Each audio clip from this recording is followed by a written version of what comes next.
Assalamualaikum. Waalaikumsalam warahmatullahi wabarakatuh. Cikgu Syida. Hari ini kita belajar menggunakan laptop. Masing-masing ada laptop kan? Ada. Very good. Buka laptop kamu on.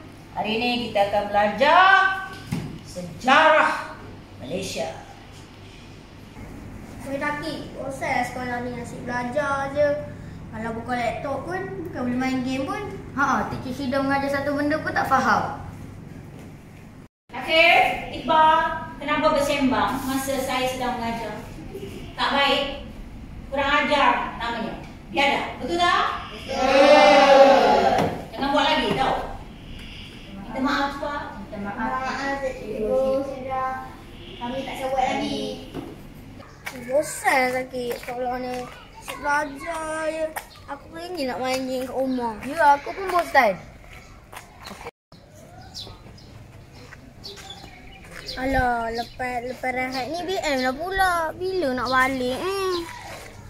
Hari ni kan tak boleh balik awal sebab ada kelas tambahan. Aku pun nak balik awal juga.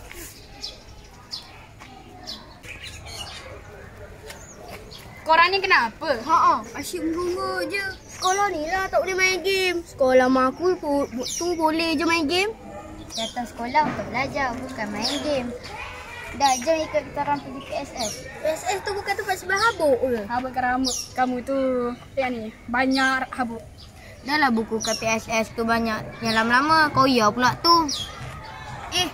Banyaklah buku baru dalam PSS tu. Korang je yang tak tahu. Dah, jom kita pergi. Yelah, jom.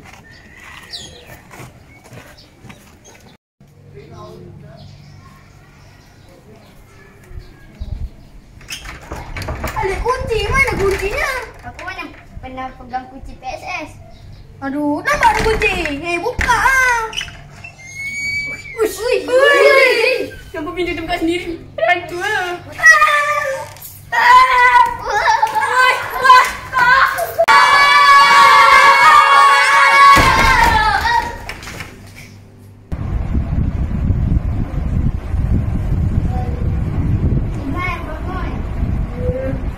Itu kat mana?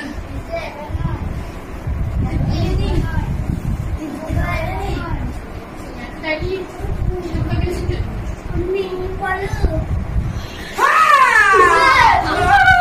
Apa ni? Siapa datang ke ilmu? Kau siapa? Aku fikir dia PSS. Dia pengawal. Siapa yang cakap tadi?